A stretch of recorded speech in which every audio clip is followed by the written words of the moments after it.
Good.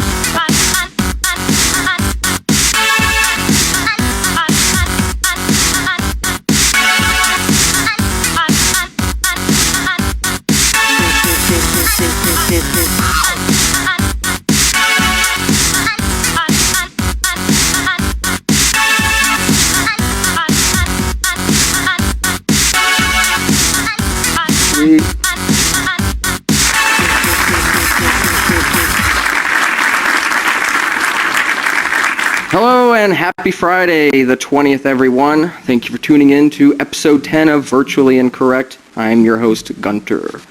Each and every week, I bring you 4 guests from the community together to discuss all things virtual reality in virtual reality, with nothing off limits and nothing censored. Want to be a guest on the show? Send me a message on Reddit at Gunter444. You can also join us in the studio audience during the live show at any time. Just download Riftmax and hop in. Please be courteous while the show is in progress. Before we meet the guest, I want to thank Riftmax, the guest and audience here in the studio, and everyone watching at home. Really appreciate your support. And tonight we have an amazing panel of VR developers, personalities, and enthusiasts here to chat it up. First we have MikeArms, developer of Riftmax Theater. Welcome, Mike. Thanks for having me, Gunter.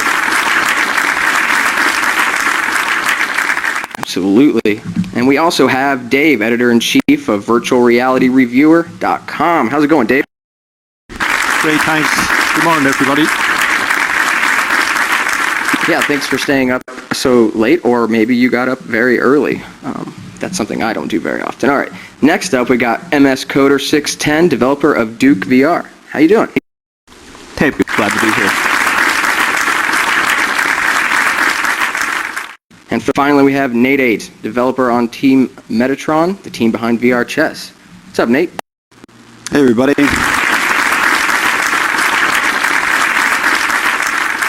And before we start things off with our stories, I just want to announce the Hitbox stream poll this week, and that is, how much do you plan to spend on VR peripherals? And we basically got a couple things there, like less than 100, 100 to 300, 300 to 500, and 500 and up. And we'll share those results at the end of the show. All right, let's dive into some talk here. We got some VR stories and scuttlebutt. First up is consumer V1 will not have the screen door effect. We're addressing that. Posted by Cunning Corey. He says, in an interview with VentureBeat, Oculus CEO Brendan Iribe stated that CV1 will not have a screen door effect. And we have a comment by Mr. Mean Hour. The best part of the article for me was the consumer version is going to be another really big leap. That for me is the first time I got the true sense of presence. This gave me hints of presence in DK2. Consumer V1 really delivers. That's just really excites me. As much as I love DK1, I didn't feel presence, but a high sense of immersion, and I can't wait. So I kind of butchered reading that, but let's talk about it here.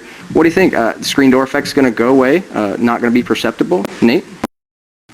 Well, it depends on how you define the screen door, okay? Abrash himself says that the resolution of the human eye it tops out somewhere around 10K, and I can't imagine we're even going to get a 4K screen in the consumer Rift. So there's not going to be a screen door effect maybe, but there's going to be some kind of perceptible, like if you really look real hard, you're going to be able to see something that is a pixel. It's not going to be as bad as the DK1, obviously, but I don't think the pixelization of VR goes away for a couple of generations of the hardware, at least. And VR, Dave, what's your thoughts? I think eventually it will go away, but I don't expect it to be gone for CV1 unless it's coming out in about 5 years' time, because nobody knows when it's coming out. But I expect it to be out like next year, and that it'll probably, as I said, it'll probably be just a minor step up from the development kit too, because all along Oculus have been saying this is very close to what we're actually going to be releasing. So, as I said, it's all a matter of perception. Yeah, it's kind of a lot of things. Mike, what are your thoughts? And what about this DK1 not giving you presence? Have you been able to try a DK2? I haven't even tried the DK2 yet, but like personally, I think the DK1 gives me a pretty good sense of presence, just because I think right now you have to try to have that sense, when you put it on. You have to like add a little bit of imagination to it. But when I first read the story, it made me think of somebody actually solved this problem with the DK1 by putting I think it was like a 3M, some sort of sheet in front of it. Yeah, the privacy filter stuff. Yeah. So, I mean, if they're saying they're going to solve it, it doesn't mean that they're going to make the screen like so much better that it's going to be like no screen door effect. Actually, the screen door effect doesn't really bother me that much. If you think, like I think if there's a screen door in front of me, then it's like I'm there still, It's funny. Yeah, exactly. It's like, so I mean, it's the black space in between the pixels that creates the screen door. So, I mean, it's not really that big of a deal. That's pretty interesting, and I early on basically did the same thing. I just was so compelled with what I was doing in VR that it didn't really bother me. And something that I feel is giving me presence is being in social spaces and being able to point and really interview you guys and all this sort of stuff, or go to karaoke and sing there. That brings me in big time. Now, I've never tried, DK2, and so I'm sure it's just going to be way, extremely better, and maybe there would be this difference of immersion in that, in my opinion, with the presence. But, I definitely think social is what does it for me. How about you, MS Coder? Yeah, I would agree that social is definitely a big part of it. Yeah, like sitting here or being in karaoke, that definitely helps for presence. I would be pretty surprised if the consumer version, if there was a screen higher than like 1440p, but I guess we can still hope. I think Nate said it pretty well. There will still be some pixelization there, but with the screen door effect hopefully gone, that should help out a lot. For me, like with the DK1, I think it's pretty hard to ignore the screen door effect, so definitely looking forward to that being better. Yeah, I'm sure, we really are, and I definitely think for simulator sickness, I'm really interested in that for my friend who was puking in the backyard. So next month, it's pretty exciting. Any other thoughts on that topic? One thing that I keep hearing when I try to do demos and things is everything looks like it's dancing around the edges. And that's not so much an anti-aliasing problem, so much as it's just the resolution of the DK1. Everything is kind of lower resolution, and you get this effect on the textures where a line is maybe too big or not big enough to fit into a certain number of pixels, and so when you move ever so slightly around, you get a very strange and off-putting effect. So the bigger the screens get, the less you're going to experience that, and the more you're going to be sucked into the scene that you're a part of. So bring on those 10K screens. Yeah, also with like running at the native resolution right now, 1280 by 800, really kind of adds a lot of the jaggy, even if you're anti-aliasing as much as you can. So I think even right now, if you run 1920 by 1200, like an extended mode on your computer, so just the Rift is the main screen, like not only do I get a performance benefit, but I also get it's almost like you have a better screen going on, Like the only problem you'll have is the screen door. It's not a problem with the jaggies as much anymore, and actually it really improves the resolution. It's because it's downscaling from that 1200p. I think you call it 1200. Yeah, and like I'm seeing all kinds of that stuff. As we're speaking, some of the lights or pieces are flickering, and it really is more noticeable when things are slowed down. I'm barely moving, and turn my head a little bit. That's when I perceive it. When you're going fast, you don't really see that, of course, because the things are jumping around. You wouldn't perceive that, but I remember totally thinking about that, but it's just not even a thought anymore. So interesting. Yeah, I think it's definitely something you just get used to over time. Like here in Riftmax, I wouldn't say that I really notice any of that like pixel shimmering or anything like that.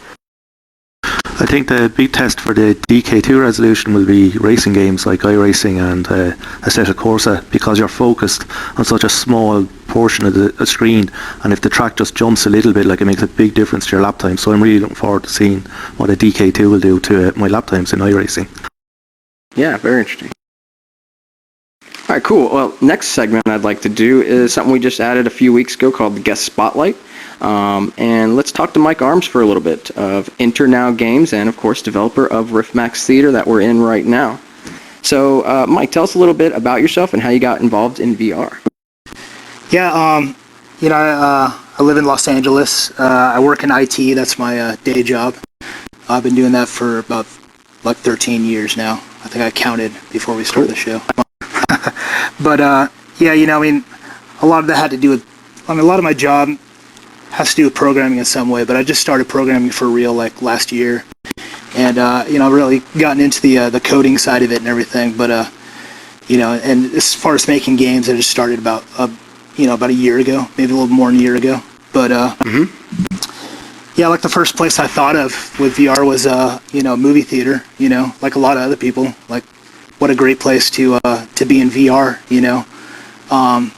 I guess the VR cinema demo kind of enlightened some people because he was out with that really quick, and you could see wow, this actually works, And I've always loved 3D gaming and 3D in general. Anything that immerses me into another world, kind of obviously VR. When VR came along, it was just out of left field. I was like, oh my god, this is the most amazing thing in the world. I mean, at first I was super excited because VR was going to actually make developers think about making 3D games again, because the whole 3D vision stuff was dying out. I mean, not dying out completely, but all the good games, all the games that the AAA developers were making were all of a sudden not compatible with 3D, which was just really pissing everybody off, So VR came right about that same exact time, which was beautiful. So in 3D movies, everything else, I really love. So that's why I wanted to jump in and the first game I was making was Tron, and it was a demo. Everybody's making the demos and stuff, and then I started making the theater and decided to focus on that because that was really kind of my favorite place to be in VR. It turned out when I was making the apps and stuff. So yeah, I've been hanging out since the beginning as well, and really have enjoyed myself and really appreciate you developing this and sticking with it and helping everybody out so I can bring this content here. So really, really cool. So what's next for Riftmax? Do you think this will be an ongoing project, or will you ever move on to anything else? You mentioned Tron and Riftmax. Is there anything else you thought of? Honestly, we just brought on another person, DZ. He's a C# master, and he's helping optimize excellent. Everything. And yeah, we're going to do some awesome things with Riftmax. And to me, this is my baby. I'm not leaving Riftmax. I'm going to keep making it as just sweet as possible. And you gotta stick with one thing. I think if you're going to take on some of the players that have come into the scene. I mean, I'm rewarded every day by people playing the game and stuff. That's enough for me. But I have no plans of leaving this project, because if there's anything I want to do, like the Tron thing, like you're saying, we could do it right here. We can make a Tron-based theater. We can make some sort of Tron stage show. And speaking of the stage shows and stuff, we have a lot of cool ones planned. One of them is a game show, which is coming up pretty soon, and there's a couple other. The comedy show. We'll start that next week or something. But okay, so basically the idea is, Cool. we're going to move to a focus of people creating their own experiences in Riftmax. We've already started that with the 4D video maker. So right now you can use the 4D effect sequencer and create your own 4D experience. And that turned out really dynamic. The stuff people came up with in 1 week was amazing. But that was a dream of mine from the beginning, to do that 4D video thing, and that's finally materializing, which is really cool. And then second, the next thing is going to be a stage designer. So, you'll be able to put whatever stage you want together, and multiple sets, say you have 5 per player, and call those up. Everybody can see them. Everybody can walk through your stage, and there's be hundreds of objects and stuff to choose from. So, yeah, we'll focus in on the stage next. So. And then after that, it moves to the theater designer. Ultimately, one of the visions I had recently was that you could run your own nightclub and have 4D nightclub stuff going on, and people would just join your nightclub. And ultimately, I want to express Riftmax is all about running your own theater the way you want, and and it's all up to the server, and it's like, that was the ultimate goal from the beginning, so. Yeah, excellent. I can't wait to add a stripper pole and dancer to my show. Been chomping at the bit for that. And I'm glad you said what you did. That's exactly the news I want to hear, is that you're continuing on this and this is your baby. So also speaking of things I want to hear, I'm very curious, which show do you love more, Virtually Incorrect or Karaoke Night? You would probably think that I like Karaoke Night more because I missed the last 3 shows of yours, but And you're an epic singer. Like all of us. I love them both equally, Mm-hmm. Each has a very, very unique vibe to it, and there's no reason to like one over the other, I like can't wait karaoke better, but that's just my preference. All right, our next story is standing versus seated experience in the Rift VR, posted by Capitan Super Gile. I was reading an interview with Brendan Iribe, published earlier today, and in it, he once again mentioned the seated experience that Oculus is focusing on. Now, this is something I've heard from him, Palmer and Nate, over the past year, and it's something that's been irritating me for a while.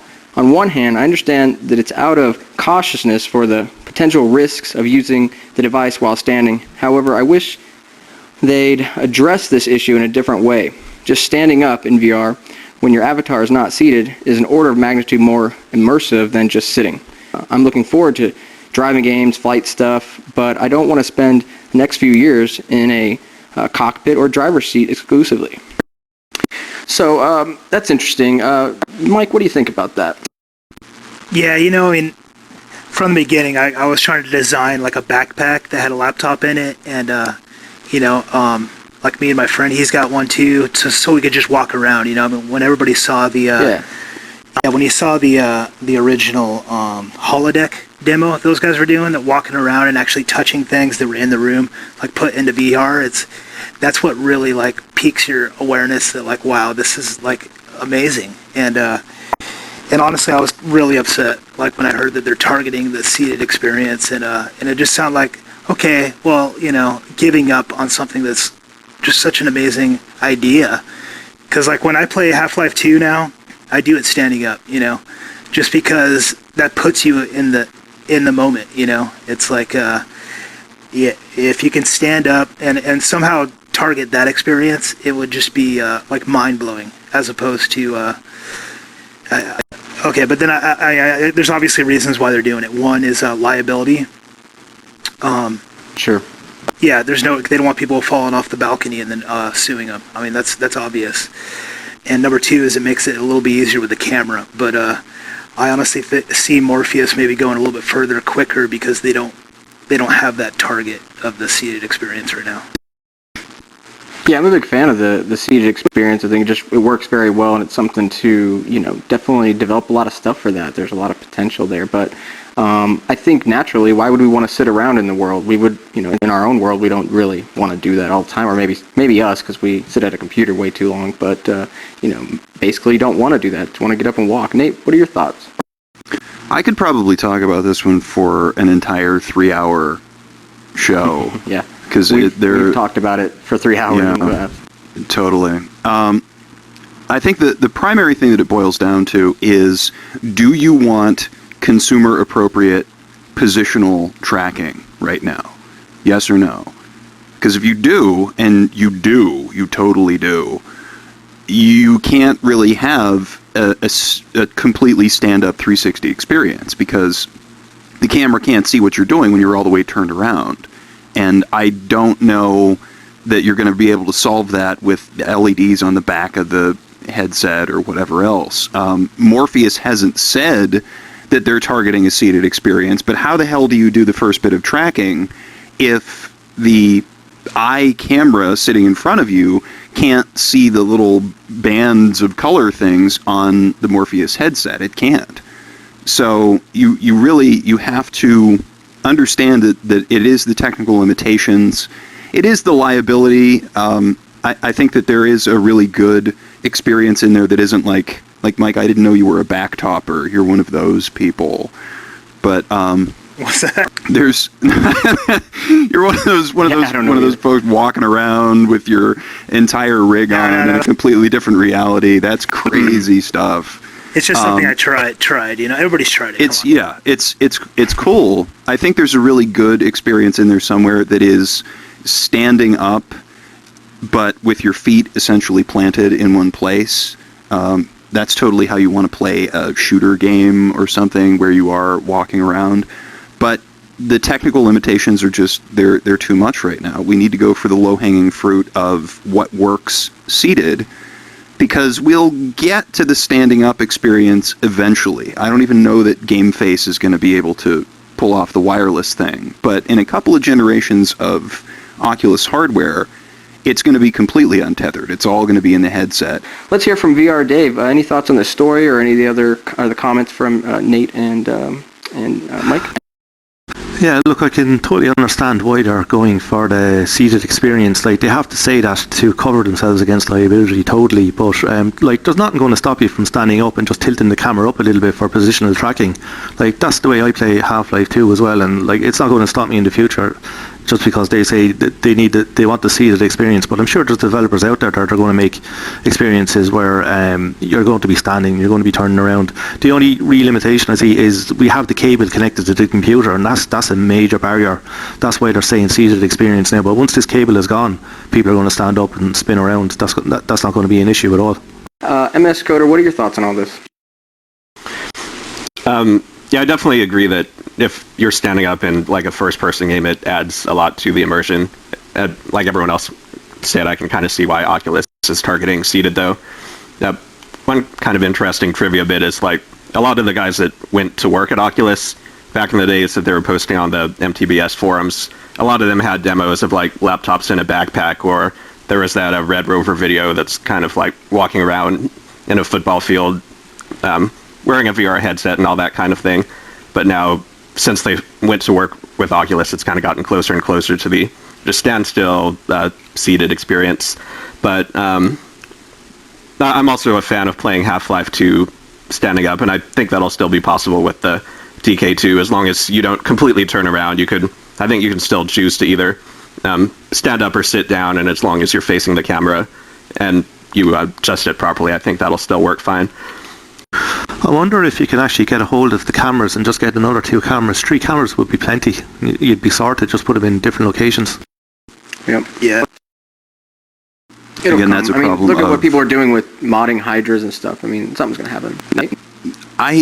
I can see a solution where there are an array of cameras all over the place, but that starts to be the same reason we're not using the Valve-style tracking system for the consumer Rift, because you need to have a very precisely laid out array of whatever in this very precisely defined space, and that's just not something that consumers are going to be able to do.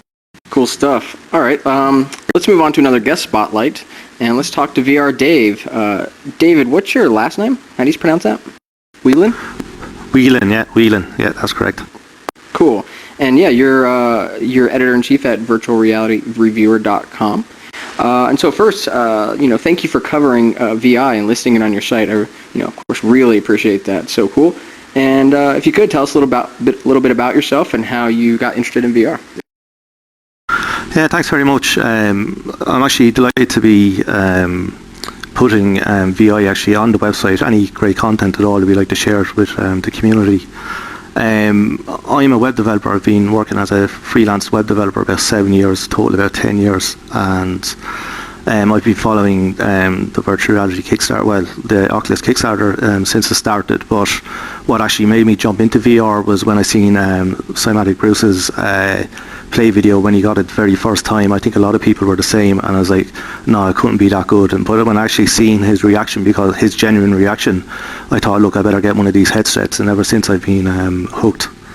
Like, originally I started up the website to do reviews because as I was playing demos, I was watching a lot of Let's Play videos up online, and what you do is you get kind of extreme reactions in a lot of these videos. A lot of the Let's Play reviewers, they just play, say, horror games or jump scares or stuff that might make them feel sick. And I was thinking, like, it's actually giving kind of, it's great to get the publicity for VR, but it's not actually shining a correct light on VR, because I thought it might like scare people off, you know, because every second video was people saying, oh look, I think I want to get sick. So I was thinking, look, maybe we might do something and we'll actually show demos where it's not like jump scares or roller coasters. We'll actually show demos from other developers that might not be seen, like you wouldn't see a Riftmax review on a Let's Play video, for instance. Yeah, right. That's great. So both your site and videos are very polished and presented in a consistent and professional manner. Why did you choose to take this route when so many others have gone for the more informal approach? As I was saying, it's like we didn't really want to do Let's Play videos. Like, even though like I love watching some of the Let's Plays, especially Jacksepticeye. I think he's absolutely hilarious. But as I was saying, like, we wanted to play games and experiences that people might not have heard, and give them some kind of publicity. And a lot of times when you are reviewing, like, you'll have to sit down and play through it maybe 2 or 3 times, and then you can sit down and just, if you sit down and write out your thoughts, you could be a lot more concise than actually just having a gut reaction to something right there and then. It's very interesting. And what do you think will be most exciting thing that will happen when the CV1 is released? I think the most exciting thing is the stuff that we don't know about. Like, as I said, the first time when I got the virtual reality headset, the Oculus Rift, I thought all I'd be doing would be playing racing games and first-person shooters, but I've been surprised by the amount of time I actually spend in Riftmax and VR Janus and games like that, and actually just experiences where I'm walking around. Like, I've been blown away by the content, especially say like Titans of Space. Actually, that blew my socks off the first time I played it, and I must have played that about 4 or 5 times in a row. And like, if you have told me last year that one of my favourite experiences would have been sitting down in a boat and listening to opera music, I would have said no way. But that's the one experience that's absolutely blown my mind.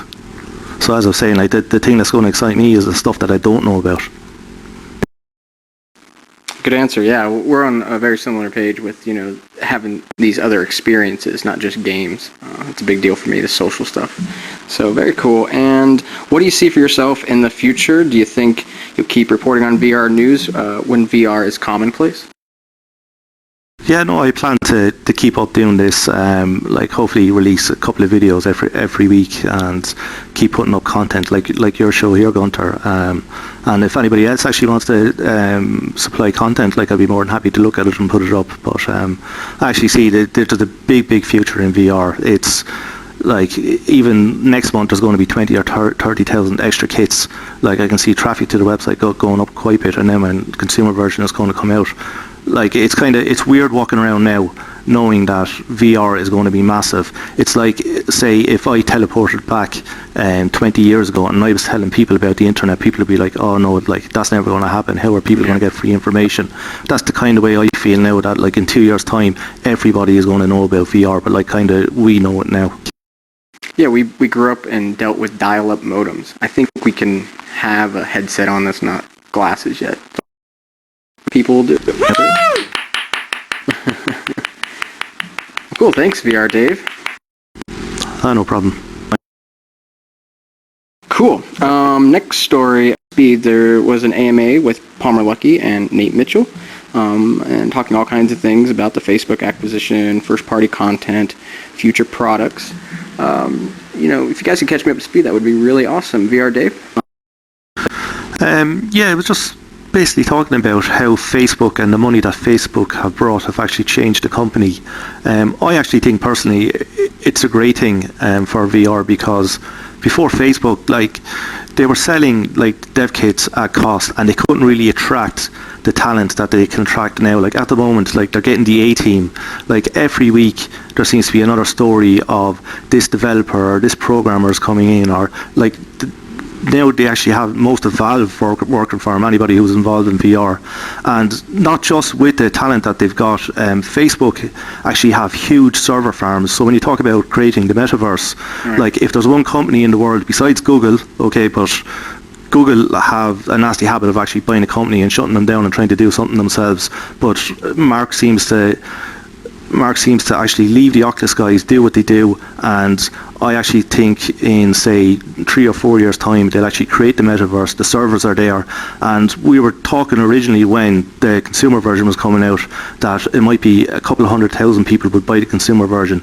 Now, with Facebook, they can actually market the billions, and I actually reckon that once the consumer version is out, they'll be selling 2-3 million easily of the first version, and then each year and a half after that, you're going to get another version, and they're going to build on top of that. So it's after, like, if there was a flow chart, it's after ramping up completely for VR. Like, I was thinking 5 years would be my dream VR. Now I'm actually thinking near 2-3 years.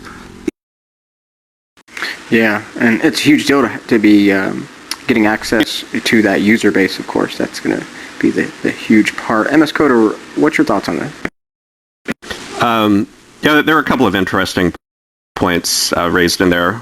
One of them was that I think it was Palmer said that Oculus would definitely be a multi-product company, like not only working on the VR headset, but obviously they're looking at things like different methods of input too.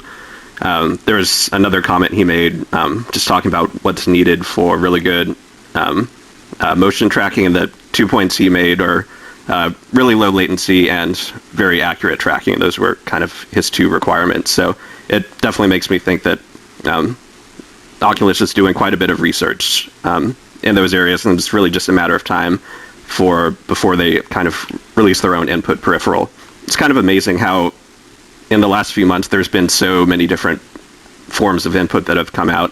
There's Control VR, there's obviously STEM, there's Prio VR, and just all these things. And you kind of wonder when Oculus is going to kind of step in with their own solution and kind of override all the work that other people have been working on. Right. And they probably will. That's very interesting. What else did you guys read in the AMA? Mike? Yeah, well, going on MS Coder's point, it's I'm wondering when they're going to start acknowledging some of these other devices and other, like the input devices and everything. They don't really acknowledge them in their, but, you know, I mean, most of their responses were, you know, expected, I think, but it's amazing to see where Oculus is at with their company, how they're hiring experts in all these fields that are like so important, such as the guy from NVIDIA that is actually working on the screen door effect. He actually solved that for NVIDIA. So, you know, they're acquiring a team of like a powerhouse, and it's really awesome to see that because, yeah, they're going to be the dream team, and they don't want to lose the VR war to PlayStation or anybody else or Sony. You know, they want to lead the revolution. I think with the Facebook acquisition, they're going to be able to do that. As far as the article, the AMA, I didn't see anything else in there really that these guys didn't touch on that wasn't really important. I mean, that was something we haven't heard before, you know. It was just pretty much Yeah, I think at this point they're kind of in that safe mode where they're still not talking publicly about a lot of stuff, and I don't know that there were any really bombshells that were dropped in that AMA, but it was mostly just on the order of, we're not just spending the Facebook money on hookers and champagne, we're actually doing all kinds of amazing VR stuff behind the scenes, and you'll see it eventually, and we're still fun and engaging guys who can talk about this stuff without really talking about it. I think that's you know what struck me? What struck me as pretty funny is the back and forth between Palmer and Nate Mitchell. That was like the most interesting thing about the AMA. It was kind of like ask me one thing, but at the same time, having them have that back and forth was kind of funny to watch. I mean, to read. Yeah. They've done so many of those interviews by now. They've got a whole shtick going, I think. Exactly. All right, we got another guest spotlight. We want to talk to MS Coder 610. So I do apologize for downplaying the FPS genre. I'm a big fan. Team Fortress is my favorite game. I wasn't a big Duke Nukem player, unfortunately. I don't know if it was just didn't afford it or was in Unreal Tournament land or Doom land. But you are the developer of Duke VR, so Duke Nukem, the original adaptation. So that's fantastic. I did grab Duke Nukem today and try to get it set up, but I was having some issues. So we will try that again. And so tell me a little bit about yourself and how you became interested in VR. Yeah, so I'm a software developer by day. I work on like mobile applications for iOS and Android using C#. I'm based in Austin, Texas. So for me, VR is a hobby, but became interested in it the first time I tried a DK1 was at South by Southwest here in Austin. And this was the one a year ago when Oculus was basically set up in like a card table in the corner. They had the duct taped version of DK1. And even just with like a 90-second demo there was my first experience with virtual reality, and I was drawn in pretty much immediately. I didn't end up backing the Oculus Kickstarter, but I followed it pretty closely, and by January of 2013, that's when I pre-ordered my own dev kit one and was kind of eagerly awaiting it. So from the point I ordered it to when I actually got it, there was like a 6 months of delay of just kind of imagining what VR could bring and everything like that. So I think part of the reason I started working on the Duke Nukem project was just something to do in the meantime.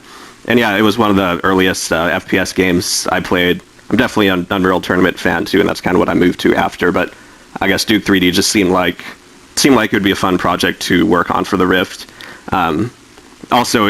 So it was a purely programming project. Like I didn't have to worry about bringing in artwork and modeling. That's kind of a bigger learning curve for people that are starting to work on VR projects.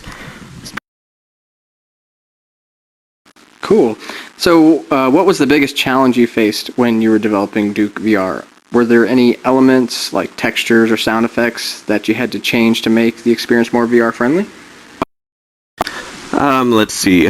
As far as textures go, definitely there's some high resolution textures available for Duke that make it a lot better. Particularly, there's some weird issues with the skybox in the VR port if you're not using the high-res textures. So if anyone tries it out, I would definitely recommend using that high-res texture pack. Other than that, probably the biggest thing I did was kind of adapting the heads-up display, trying to figure out the best way to present that in VR. So like when you start up Duke Nukem, you see the main menu and it's kind of centered in the middle of your vision just to make sure that you can read all the text and everything like that. So that was one thing I did. Basically, anytime when you're not in the game world, the screen kind of shrinks and it's centered in your vision just so you can see everything. So like when the game is starting up, when you're at the loading screen, even when your character dies, it kind of zooms out like that. And partially that's for being able to read the text, like I said, and also so you don't, or to try to prevent some motion sickness. All right, and another question for you, MS Coder. Is your work with Duke finished? Was the plan just to adapt it, or would you now consider making new content in the same engine?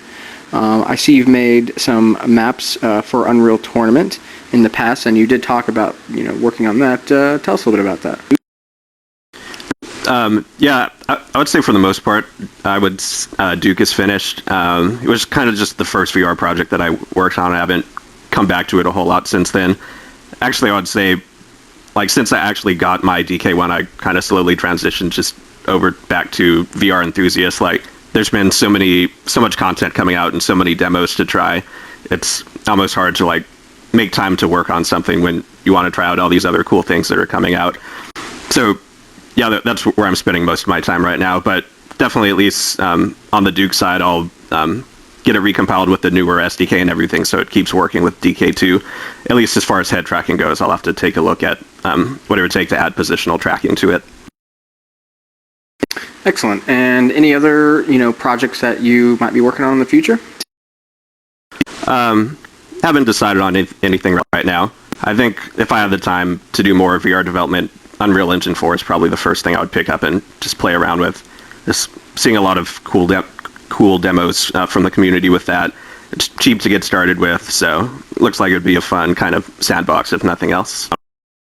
Yeah, it is gorgeous, and Nate's with Team Metatron. I also am co-founder of Team Metatron, and switched over to UE4. I'm not. I just help with the website and whatnot, so I haven't been digging in there. But it's been fantastic for the team, and they're really loving that. Yeah, definitely. And that's great. Thanks, MS Coder. All right, next story is Miyamoto implies VR is an antisocial experience, and contrary to what Nintendo is trying to achieve.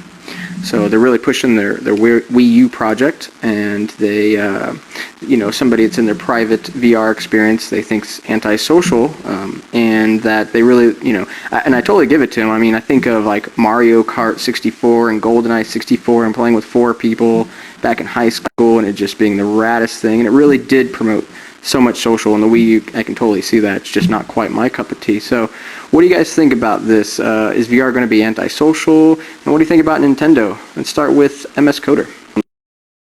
I definitely don't think VR is antisocial. I mean, even just being here in Riftmax is an example of kind of interacting with other people and kind of doing a lot of communication. I guess one difference is with VR, you're probably more likely to have like networked multiplayer over the internet versus what Nintendo wants to do more is have like multiple people in one living room all interacting with the same game, and that does get a little bit trickier with VR. I guess Sony is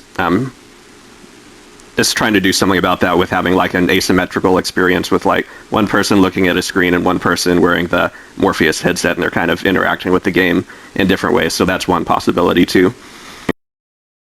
That's kind of interesting. Makes me think, in Japan, arcades still are a thing, and it's kind of because they're home units, they can't turn it up really loud. Plus, there's big cities, so they just go to the arcades. And I wonder if that's kind of like now the Wii U might be trying to get in more homes, and it's just kind of not. It's very much rooted in this social experience when they play video games, like they have been since the 80s. It's very much they get together in a place and do it, and so that I just kind of put that correlation together. I think that could be a potential thing. What do you think, Mike? When you first hear what they were saying, it sounds ludicrous, because I think VR is actually revolutionizing the social experience when it comes to video games. When they talk about a social experience like in the same room, that's a social experience that has existed since the beginning of time.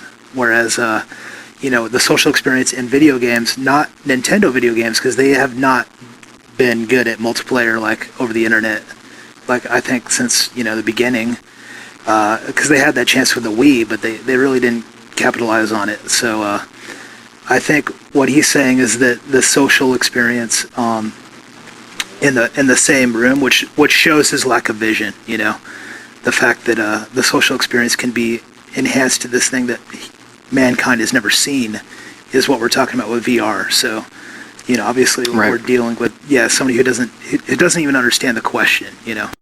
It's definitely somebody that has friends, and exactly. I have a couple friends. It's kind of hard to meet similar like folks in South Florida because everybody's ancient.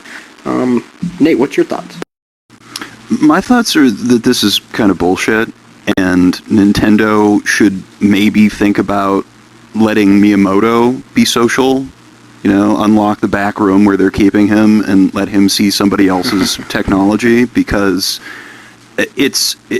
yes, it's not the same sort of experience as sitting on a couch with your friends, but that is so limited to me, because how many times can you actually do that? How many groups of friends are able to sit on a couch together? And how many families and groups of friends are separated by some kind of distance or scheduling conflicts or anything else? Gunter, you are my virtual friend, and you feel like an actual person because of VR to me. Mm-hmm. And that level of socialization is only possible in VR.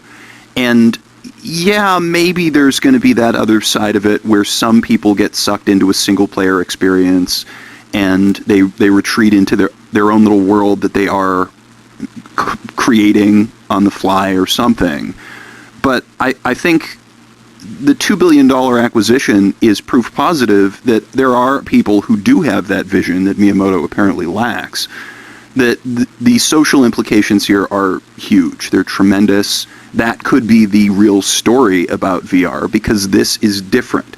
We are sharing an experience that forms a memory like we are seated at a table having a conversation here, not a memory of sitting and looking at a computer screen with 4 or 5 other people. It's a different thing, and socialization is going to really, it's another thing that has the potential, at least, to be completely transformed by VR. And it just makes me sad that somebody like Miyamoto doesn't see that or can't admit it at this point. Yeah, no, I just think it is very ironic that we're actually sitting here talking about how antisocial VR is, and we're sitting here chatting away over a table. Like it's unbelievable. I actually think Miyamoto, he's a bit stuck in the past as well. Like if you have a look at the titles that have come out for, like it's all just rehashing the same game over and over again. Like I've been playing the same Nintendo games the last 25 years. Like I'm screaming out for new content from them. Nintendo will probably come into the fold at some point. I think everybody will, is my big grand vision. Cool. Let's move on. Let's do a guest spotlight on Nate. Nate, you are, a big, you go back pretty far with VR, with meant to be seen forums and stuff that I didn't even know about that existed. Tell us a little bit about how you got into all this stuff. I've been excited about VR for my entire life, basically. Huge gamer, huge computer nerd, all of that stuff. But then VR just didn't really go anywhere. The tech kept arising, and it just wasn't good enough, and it didn't transition into the consumer space. And that was always very disappointing to me. So when I saw John Carmack talking about this is the best consumer VR headset available right now, I said, okay, I believe you, John. And I was a late, just because I was scraping money together, but I was a late Kickstarter backer, and it's been great from there. Since the days of exploring the social stuff on the Metacraft server, all the way through to here, it's been kind of a wild ride, and I think it's going to get wilder. Something that Phil Rosedale said, I think, in one of his talks, was that when you start peeling the onion on this thing, and you really look at VR as a concept, you realize that you could do this for 20 years. You could keep discovering new and interesting issues and avenues to pursue. And that's really my goal right now, is to make this a career. I could see doing VR forever. It's just a matter of, well, how do you actually make money doing it? How do you turn your enthusiasm into, I'm not necessarily looking to get rich here, but that there are people in the community and space right now who are going to get rich too. So I'd be content being a guy who makes VR the thing that I do for a living. I'm just not sure what that looks like yet. Yeah, and it's been a year, so, pretty much happy anniversary, with the Rift. Pretty much. It was July when I got mine. Yeah. And yeah, one of the first things I did last year was I took my Rift to this gaming convention that I go to every year. Yeah, it was going to be one of my questions. And I have a little, vacation slideshow thing that we can do here. I don't know how clunky this is going to be, but we can give it a shot. So that's just a sort of establishing shot. This one isn't even mine, of what Origins is. It's this giant nerd convention in Columbus, Ohio every year, and it's specifically about it's about tabletop nerding out. So pretty much any kind of tabletop game you'll ever play is played at this convention. There are 10 or 20,000 people that show up every year. And it's not as big as Gen Con, but it's kind of the industry inside show put on by this trade association called Gamma. And it's a lot of fun. I've been going to it for about 10 years now. And it's great to go and play some games, meet some people, and sit around and play some game and just get into the whole experience of being a tabletop nerd. So Nate, tell us a little bit about Team Metatron and all that goodness. Well, Team Metatron grew out of the Metacraft server, really. It was you and me, Gunter, and Additives and Max and a bunch of other people there who began to understand the implications of socialization in VR because we were all sitting around in a shared space. And I guess one of the first things that happened was we said, well, what can we do with this social stuff? What can we put on that virtual table between us? And we eventually, after a lot of screwing around and wasting time, ended up putting a VR chess thing together. And because I'm sort of tied into this Origins tabletop gaming convention, even last year I was able to bring my Rift there and have a little private room, and missions sort of accomplished at the Rift room at Origins. We got a few people in there. I had a number of friends and enthusiasts as well. I'm thinking I might have to make a trip to Gen Con and properly schedule some other demos, but there are definitely people in the tabletop world who can see the promise of VR. If anyone is interested in helping out with what Metatron is trying to accomplish, we haven't even let all of the cats out of the bags here, but we'd love to have a conversation with anyone who is interested in hearing more about it. Yeah, absolutely. I mean, part of this social stuff starting in Minecraft and just building up from there, we really, have these values of trying to get people together to work on things, to be friends, and to enjoy their time in VR. So it's been an honor to hang out with these guys. That being said, how about we go around and do some plugs, then we'll do some audience questions. Audience, if you could line up at the microphones. I saw a few people there earlier, so I didn't call on you then, but we could definitely take your questions now. And I'll take a peek at the Hitbox poll question and report on those results. So VR Dave, go ahead and plug away.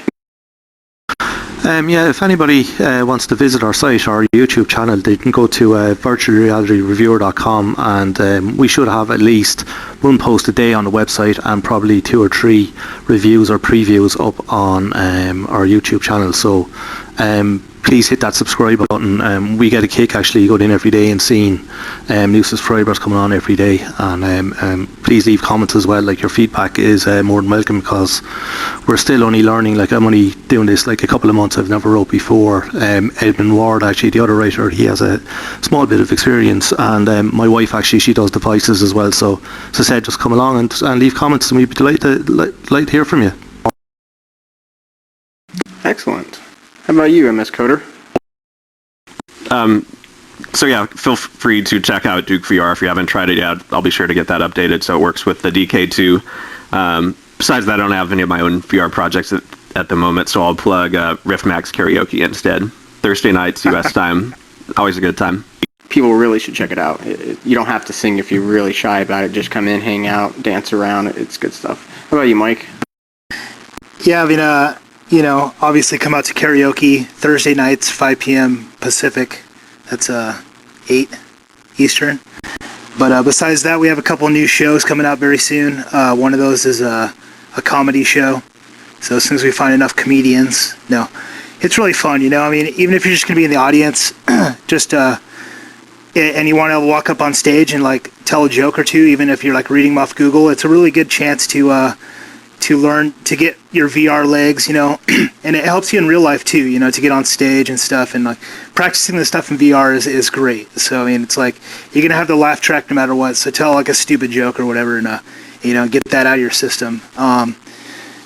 Besides that, we have some other good shows like that game show we're gonna do, and besides the official stuff, we're gonna make it really easy to do your own show soon. But besides that, I guess a big announcement is, we're going to have the Kickstarter. Hopefully some people come out and donate. I know a lot of people have already shown their, appreciation with donations and everything, and we really appreciate that. I guess that's it. Well, you got me as a backer and a bunch of us here, and it's, we all wish you tons of success, so that's really cool to hear. And Nate, you pretty much plugged away, but is there anything else? MetatronVR.com is the website. That's probably the best way to get in touch with us at this point. You can also check out vrchess.net. And there is another still secret URL that the chess project is going to be turning into. We have a whole thing. We have physics-enabled rollable dice. We have Mitch's pool table that's probably going to be coming in. Basically, VR chess is not just about chess. Ultimately, it's about a lot of things. And keep an eye open for all that stuff, and visit metatronvr.com if you want the inside scoop. More importantly, the project is all about fun. It's getting us together and have something to do and have fun together. So super cool. The Hitbox results from the question, how much do you plan on spending on VR peripherals? Not the HMD itself. We have 7% nothing they'll be spending, 11% no more than $99, 30% $100 to $300, and 11% $300 to $500, and 40% more than $500. So that's pretty interesting. On my left, I got two people lined up. Can you state your name and ask your question? Hey everybody, it's Ruuubick. I just wanted to have everybody's opinion on the Riftsino demo that just came out, the casino in VR, and what everybody think about it. I've heard about that one. I heard it uses the leap motion. Is that right? I mean, that alone sounded like really cool. Like you're tracking your fingers and like you could press the slot machine buttons and stuff. I mean, it sounded like a blast. It's strictly a single-player experience, though. Is that right? I haven't tried it yet. Yeah, basically just walk in the casino, just sit at a table, and you just can play multiple card game. And there's an AI in front of you, I think, who's shuffling cards and giving you what you need. See, yeah, that's totally different. Yeah.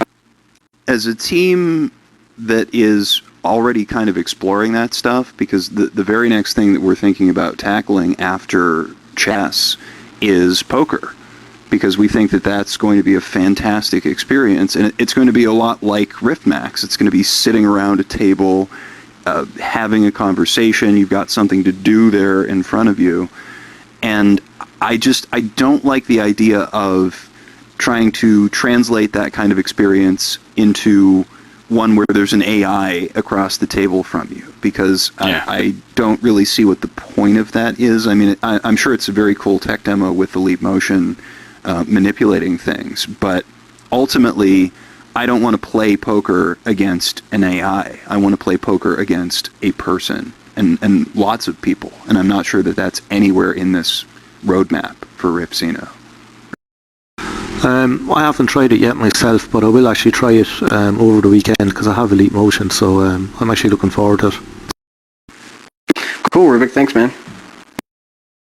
And who we got next? Nukemarine.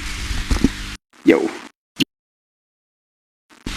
Okay, y'all mentioned, and I've been hearing it, y'all are spending a lot of time in the social aspects of VR, mainly in Riftmax. Yeah, I think some people, this is almost like your second life here.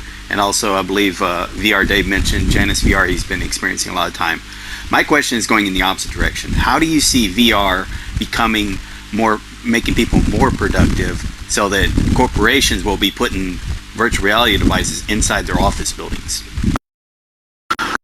Oh yeah, I love Janus VR, and what I actually think is being social is about expressing yourself as well. And with Janus VR especially, you can actually build your own rooms, and you can actually build whatever you want, and your room is an expression of yourself. So I actually think it's going to be fantastic that way. And if you look at something like PlayStation Home, where they had the model where companies would come in and they'd actually build their own, say like the Red Bull area, they had like say a skydiving platform, and that was promoting some kind of event. Like that's going to definitely happen in Janus VR as well. I can definitely see that happening.